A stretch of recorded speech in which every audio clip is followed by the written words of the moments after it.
All right, this video book review is on the book. Kenny Loggins wrote a book fairly recently, I think within the past 2 years or so.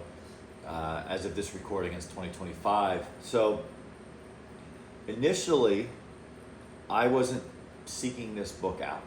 I knew who Kenny Loggins was, and enjoyed his music. I'm a big yacht rock radio guy, and I'm also a music kind of, in a way, historian. I like to study the creative process behind artists, how they found their way, how they were discovered, or how did they make themselves visible. And that's what fascinates me, right? Especially if you take somebody from a very ordinary life, upbringing, maybe poor, to find their way, right? So these stories always intrigue me. However, I was looking for Michael McDonald's book, and I found it, and I did a review on that. Check that out. That was an excellent book. And this book was on the shelf next to it. So I thought, oh, I have to get this book because the two are really intertwined. And they came up around the same time period, same genre of music. A lot of, they overlap in a bunch of different ways. So I read this one before the Michael McDonald book. Not for any particular reason. I just, it's what I grabbed. It was on the top of the pile of my books to read. So, and then I read the Michael McDonald book directly after. So, really, starting out, I believe it was him and his brother.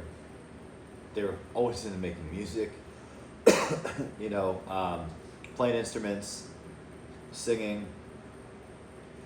Got into typical small bands, started playing at small venues, but really, took a couple of kind of breaks to kind of make it to the next level, after kind of just doing the small gig scene to many people associate, older people I would say, like my parents' generation, associate Kenny Loggins with Loggins Messina.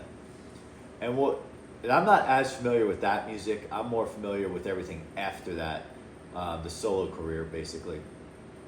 And what was interesting is him talking about how he signed his contract not knowing anything about the business, and you always know where that story is going to end up. When it starts out by saying, I just did what I signed it. I didn't know, and you end up getting burned. And then the difficulties with Messina, how he's such a control freak.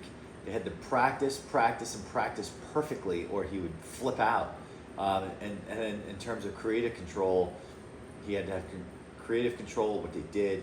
So this, of course, led to the two of them kind of moving apart, with Kenny wanting to really explore some of the ideas he had in the music that he had, that Messina really wasn't in tune with. So ultimately, he went solo, obviously, and went his own way and found his own voice, so to speak. But like I talk about in the Michael McDonald book review, it's the backstory and the life side of it that fascinates me the most. Like, Kenny Loggins has been married and divorced multiple times, and he's very open. And he's open about the women on the road, and how that impacted him and his marriages. So it was a refreshing book to read, and I appreciate, even though sometimes it takes artists till the end of their careers to really write a tell-all book, because that stuff is now ancient history, but it's still better than just, hey, this is how I got my start, and this is how I got my break. I went from this venue to that venue to performing with these guys. It's great to hear the whole thing, because we're all humans, right? And a lot of times our failures impact our personal life behaviors, whether you're depressed, you're looking for companionship, you're looking for you turn to substance to kind of uplift you, whatever the case may be. Or maybe that stuff was already rooted in you and it impacts your career, or they both get out of control. So if you like that kind of thing, I would recommend this book. The thing he goes through, he deals with panic attacks at some point, because he is a guy that seems to be kind of have to be busy all the time. And I see a theme in some of these books where he talks about how he was on tour, playing in venues, and then all of a sudden everything stopped for a while. So he and his, I think it was either girlfriend or wife, were on vacation, and because it was too quiet, like he couldn't take it. And I get that. If you're constantly in motion, then you're forced to stop. It can be difficult. One of the backstories in here, or one of the stories in here, was pretty insane. I couldn't get over it. I think I read that section twice. Is he was on tour and he had, I think, this girlfriend living in his house, and a girl that he basically wanted to break up with, but they weren't really together. He was doing his thing on the road. He didn't know what she was doing. She, though, was living in his house. So he comes home, and I'm making this story short. He comes home, and I think the story goes he can't find her, and their home was by the water on the beach. And keep in mind, everybody's really young. They're in their 20s. They're kids. So he goes and looks for her, and he's looking all over the place. And I think there was a note, I believe there was a note which prompted him that she's going to take her life. So he ultimately finds her passed out on the beach. She OD'd or something like that. Drags her back. I guess they call the ambulance. She goes, and ultimately this guy shows up, and I forget if they called him or whatever. And Kenny was like, "Who are you?" He goes, "Oh, I'm her boyfriend." And the guy goes, "Oh, and can you give me a ride to the hospital?" So Kenny Loggins is driving his girlfriend's boyfriend to the hospital because she OD'd.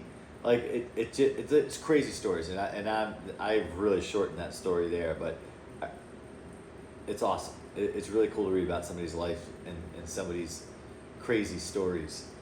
And then the Michael McDonald intersection, or divine intervention, if you will. So the story goes, I talk about it in the Michael McDonald book review. The story goes, they both kind of passed word along through others that they wanted to write together. And again, this is before text messaging, before Twitter, any of that. You basically had to tell people who knew people to get the word across, to pass a phone number. And of course, then you actually had to be around to answer the phone. A house phone, not a cell phone mounted to your house. And long story short, Kenny Loggins pulls up to Michael McDonald's house because they finally connected, and he's gathering his belongings out of his car, I think his guitar or something like that, papers, and he hears a tune, which happens to be Michael McDonald messing on the piano, trying to work out the sound for the song "What a Fool Believes," and he had some words jotted down, but nothing much more. So Kenny tells a story where he comes to the door, because the door was open. That's how he heard everything in the driveway. He comes inside and said, "Hey, could you replay what you were just playing when I pulled in the driveway?" This is before they even exchanged pleasantries. And what Kenny says in the book, that he tells everybody, yeah, we actually started working together before we formally met each other, because no one said hello or how you doing, I'm Kenny, I'm Michael. They just started working. Really cool story. And there's more to that story in this book, and more to it that's not in this book, that's in Michael McDonald's book. So I recommend them. I recommend you reading them one at a time, one after the other. It doesn't matter which order. And then lastly, I wanted to say, in terms of points that I jotted down, is I'm always fascinated by artists who have longevity. Not so much commercial success, but they can still perform at a later stage in life and perform well. And I've looked on YouTube when I was reading this book. I was looking for live performances of him more recently, and there's a Christmas performance. I think, was it this year? Heading into this year, it's 2025, so it might have been 2024. It might have been 23 going into 24. I don't remember. But clearly, he's in his 70s. The man's, I think, in his mid 70s, maybe a little older. Michael McDonald's in his 70s, and they're performing together at this Christmas little get together, and he was performing one of his songs, and I mean he was just nailing the high notes like that you heard from him back in the day in the 70s and 80s, and it's just mind blowing. And what's cool in the book, he talks about that, how he finally started going to a voice person to help him with his voice because he was starting to struggle with it. And he said now, even in his 70s, he can still hit notes that he was hitting in his 30s, which is really cool because it blows you away, because he does, no disrespect to the man, because he looks great for his age, but he's a 70-something-year-old man standing on stage, and you don't expect that to come out, and it comes out, and you're like, whoa. Those high notes. And I'd also recommend checking out some of those performances. There's a cool performance where he's singing one of his own songs while Michael McDonald's playing the keyboard, and then he like on mic just says, "Okay, Mike, you got it," and like Michael McDonald starts singing the rest of his song. So when it comes to What a Fool Believes, since they co-wrote that, many don't know the outcome of that. They both released it on both their albums. Michael McDonald said in his book, since that seemed like it was going to be a great song, I wanted the Doobie Brothers behind it. I didn't want to take it for my own as solo. And then Kenny released it on his album. Kenny had marginal success with it, but obviously it became an all-time smash hit with the Doobie Brothers.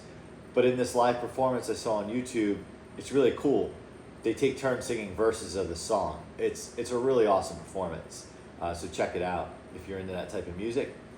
And so again, I'm going to kind of wrap it up by saying I recommend this book. It was a very pleasant surprise. I wasn't looking for it. It found me on the bookshelf. And again, if you're into this type of music, get Michael McDonald's book, Kenny Loggins' book, read them. You'll enjoy them. Listen to Yacht Rock Radio. It's a lot of fun. And thanks for watching. Like, subscribe, comment, and let me know about what type of music you like. What type of, I'm always looking for book recommendations on music. It doesn't have to be this genre. I like them all. I really do. So I'm more, when it comes to learning about artists, I'm more about, understanding their creative process, how they put music together, how they got discovered. That's cool to hear. So love to hear from you. All right, thanks for watching, and we'll see you next time.